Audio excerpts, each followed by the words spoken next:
climbing to the top of the world's most intense roller coaster that's literally famous for making people black out. Oh my god, how did we get here so fast? Oh my god, oh shoot. And that's just one of the insane roller coasters that I'm going to be riding today, because I want to find out, have roller coasters gone too far? Starting with this coaster that looks just like a standard wooden coaster, until you notice that the first drop literally goes upside down. Yeah, it was just as crazy as it looked. Oh my god. Whoa!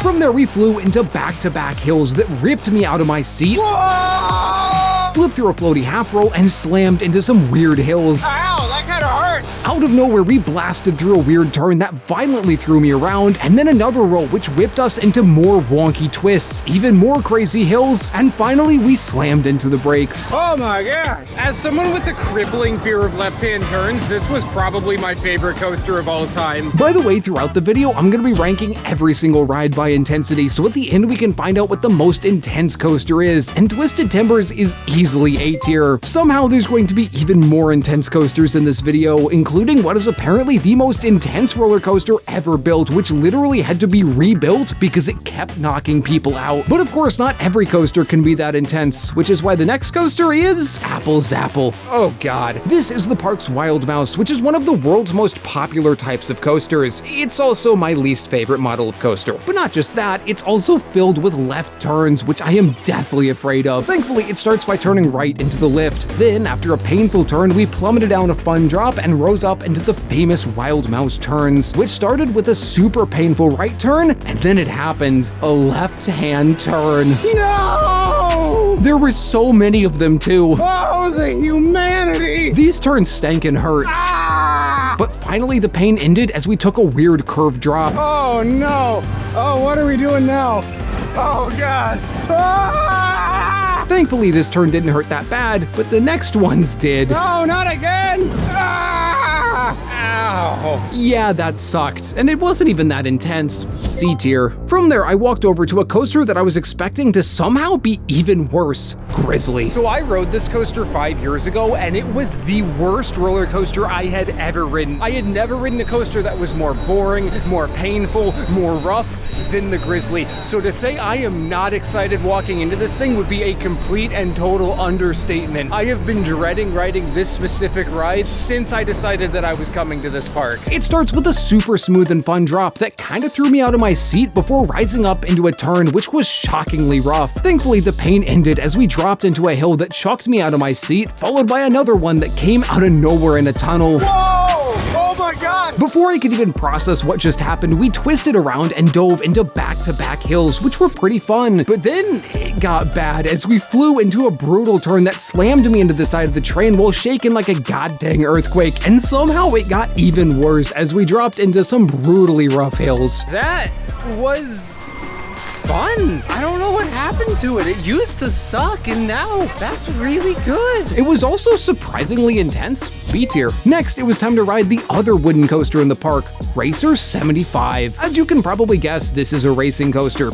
Wow, I know, who could have seen that coming? I got really competitive on this coaster for some reason. We're gonna steam y'all. Not even gonna be a race. And the race is off. Red takes an early lead, but Blue starts to catch up as they blaze through back-to-back hills. Red only furthers their lead though, but it looks like Blue might be creeping ahead as they slowly go over a giant. Nope, Red is still very in the lead. Very, very, very in the lead. But we're only halfway through the race as racers fly up into the big turn. They're now on the final stretch as they go through back-to-back hills. I think Blue may be in the lead as they pull into the brakes. Who won? I won by an absolute mile. Why even try racing against me if you're gonna lose that bad? Yeah, no, we got our ham steamed. We did not win. I kind of feel like a loser, but you don't have to feel like a loser because you can subscribe to this YouTube channel. The competition may have been intense, but the coaster really wasn't. D tier. Anyways, after that crushing defeat, I went over to go get crushed by the crushing forces of Dominator. This coaster has one of the largest loops in the world and looks absolutely insane. Oh boy, I can't wait to be dominated.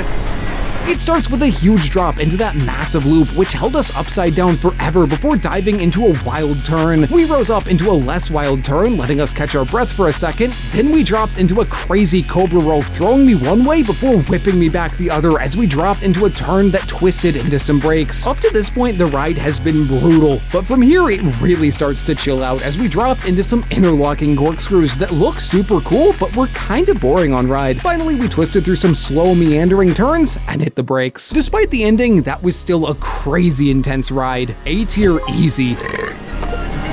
Oh god. What am I doing with my life? Now from there, I could have gone over and ridden the world's most intense coaster, which is one of the tallest and fastest roller coasters on Earth. But I decided to save the best for last, so I headed over to the new Jungle Expedition area. But for some reason, they had it completely shut down. So while we wait for them to open that back up, let's go over and do the Backlot Stunt coaster, which is apparently one of the world's most intense family coasters. It starts with a wild launch out of the station with no warning, throwing us into this insane helix that legit made me start to lose my vision. God dang, I can't see. Why was this on a family coaster? From there, it did start to chill out as we swerved through some police cars, peacefully turned around, and dropped into this ravine thing, only to climb back up into some shockingly wild turns that threw me around. After a quick drop, we rose up into the ride's famous show scene, which is supposed to feature a giant fireball, but nothing happened for me for some reason. Fair enough. We twisted around in the pitch black for a little, only to suddenly burst out of a building and dive under a bridge. For a family coaster, that was shockingly intense. I don't know why that first helix was there, but I'm so glad it was. B tier. Whatever was happening in Jungle Expedition seems to be done, and the land is open. So let's go and ride the park's newest roller coaster, Timbili. I honestly had pretty low expectations for this coaster. It was one of the most extreme and out of control things I've ever experienced. Whoa! Ah! Ah! Some people might disagree, but that was easily an A-tier coaster. I'm still trying to process what happened on that ride. After that, I went over to check out the construction of their new for 2025 coaster. Looks like it's gonna be so cool. It's a wing coaster. It launches at like 60 miles an hour. It seems super long. I'm gonna try and come back here next year so I can get to ride it.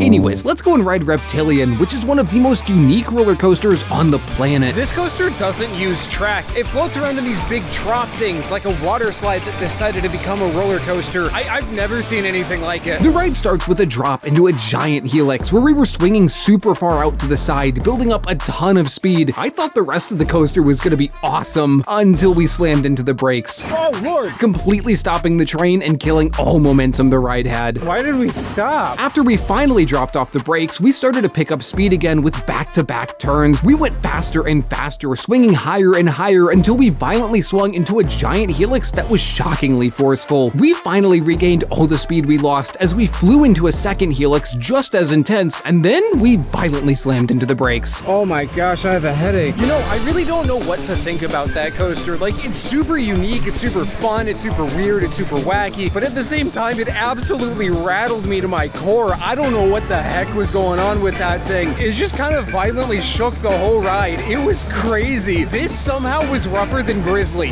which is not something I expected to say. I feel like that should have been a more intense coaster, but because of those brakes halfway through, it's gotta go in C tier. From there, I went over to Anaconda, which is apparently one of the worst roller coasters ever built. Oh no. It's closed, but I really wanted to be in pain today. Fortunately, or maybe unfortunately, it was open the next day. I really wish it wasn't. It starts with a crazy drop into a tunnel through a lake. When we emerged, we blasted into a super forceful loop, which was followed by a shaky half loop before wonkily twisting into some brakes that really hurt. And from there, it's like they forgot how to build a coaster as we jankily twisted through a mess of bizarre, rough turns. I have no idea what they were trying to do here, and honestly, I don't think they did either. Thankfully, the turns ended as we painfully entered a corkscrew over the water. This was actually really fun because it felt like it was going way too slow and held us upside down above the water. Then we went through some more janky turns and finally hit the brakes. Yeah, that that sucked. The first part was crazy intense, but the second part really wasn't. B tier. Now, unfortunately, or maybe fortunately, no one is ever going to be able to ride it again because since I recorded this, it has been unceremoniously permanently closed. No warning, no final send-off, not even an announcement. People found out about this themselves by digging through public records. Look, it wasn't a good ride, but this isn't the way to go about it. Surely the same company won't do that exact same thing with the world's tallest roller coaster and stank and blow it up or anything. Wait, anyways, at this point I was nearly to the world's most intense coaster, which many people consider to be the roller coaster that went too far. I only needed to ride one more coaster, and I was gonna be riding it. And that final coaster looks like it's gonna be pretty crazy too. Flight of Fear. This is easily the best themed coaster in the park. The line took me through a creepy government facility where they were hiding a giant UFO. Then I got to walk inside of the UFO where I came face to face with aliens and these tube things. Oh yeah, this is also where the coaster launches from. This was one of the most powerful launches I've ever experienced, but unfortunately it launched us into a giant pitch black room, meaning I really can't talk about this coaster because you just can't see anything. Overall though, I had really mixed feelings about this coaster. The beginning was super intense and the ending was wildly disorienting, but the middle was actually really boring. I think if there was some theming throughout the ride, it would be so much better because slowly turning around in complete darkness, which is basically what half of this ride was, just isn't very fun. It was still pretty intense though.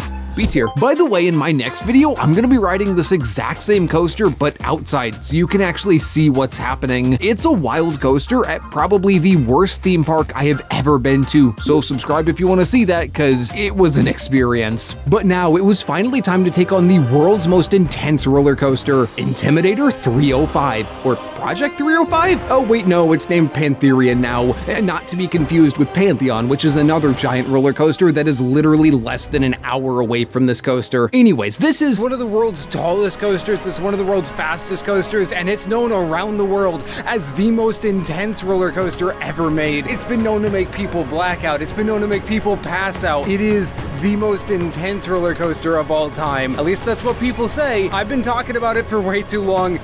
I'm just gonna go and ride it, and hopefully I pass out. In the good way, not the bad way. It starts with one of the fastest lift hills in the world. I barely had time to process how high we were before plummeting down the massive 300-foot drop. I was out of my seat for like 3 straight seconds as we blazed into the most intense turn I have ever experienced. The G-forces were so extreme that I legitimately blacked out. When I came back to reality, we were flying into an enormous hill that's taller than most roller coasters. I was launched out of my seat as we dove to the left, blasted over a violent hill, and snapped into a crazy turn. Then, out of nowhere, we flew into a transition so brutally intense that I was ripped out of my seat. Before I even had time to process what the heck just happened, we whipped through another one, turned around, and blasted into back-to-back hills that felt like they were trying to send me into the stratosphere. I had no time to breathe as we dove into another insane turn that snapped to the side, threw me out of my seat, twisted around violently, and whipped into the brakes, finally letting me process what the heck just happened.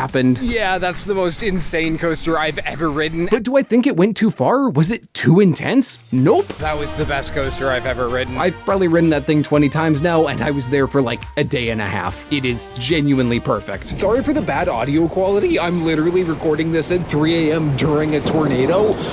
There's the storm siren again. I need to go get to shelter, but while I do that, if you enjoyed this video, you should check out this one. It is genuinely the best video I've ever made. Oh, okay, I'm gonna go try not to die now.